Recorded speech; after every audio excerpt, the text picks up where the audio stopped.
আশুলিয়ায় তৈয়বপুর সরকারি প্রাথমিক বিদ্যালয় নামে একটি শিক্ষা প্রতিষ্ঠানে ২৯তম বার্ষিক ক্রীড়া প্রতিযোগিতা ও পুরস্কার বিতরণী অনুষ্ঠান অনুষ্ঠিত হয়েছে। বিকেলে আশুলিয়ার তৈয়বপুর শিক্ষা প্রতিষ্ঠানটির মাঠে এই পুরস্কার বিতরণী অনুষ্ঠিত হয়। সাভার উপজেলা পরিষদের সাবেক ভাইস চেয়ারম্যান দেওয়ান মোহাম্মদ মঈনুদ্দিন বিপ্লব অনুষ্ঠানের প্রধান অতিথি হিসেবে উপস্থিত থেকে ক্রীড়া প্রতিযোগিতার বার্ষিক পরিচালনা করেন। উদ্বোধক ছিলেন ইয়ারপুর ইউনিয়ন পরিষদের ৯ নং ওয়ার্ডের সাবেক মেম্বার কফিল উদ্দিন ও বিএনপির থানা কমিটির সাংগঠনিক সম্পাদক মনির হোসেন মোল্লার সভাপতিত্বে। বিশেষ অতিথি হিসেবে উপস্থিত ছিলেন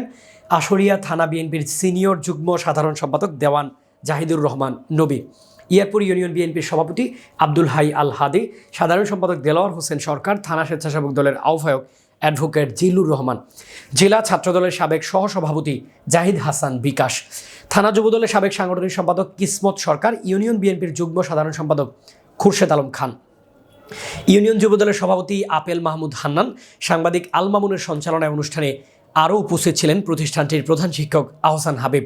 ৯ নং ওয়ার্ড বিএনপির সভাপতি আব্দুল খালেক, সাধারণ সম্পাদক আব্বাস উদ্দিন মোল্লা, সাংগঠনিক সম্পাদক হজরত আলী মোল্লা, ইয়ারপুর ইউনিয়ন পরিষদের সংরক্ষিত মহিলা সদস্য আসমা বেগম, যুবদল নেতা রিপন শিকদার,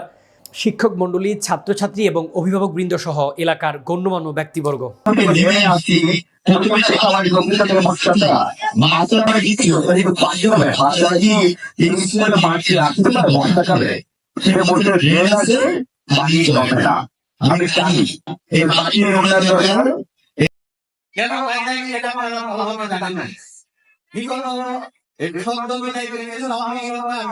বিভিন্ন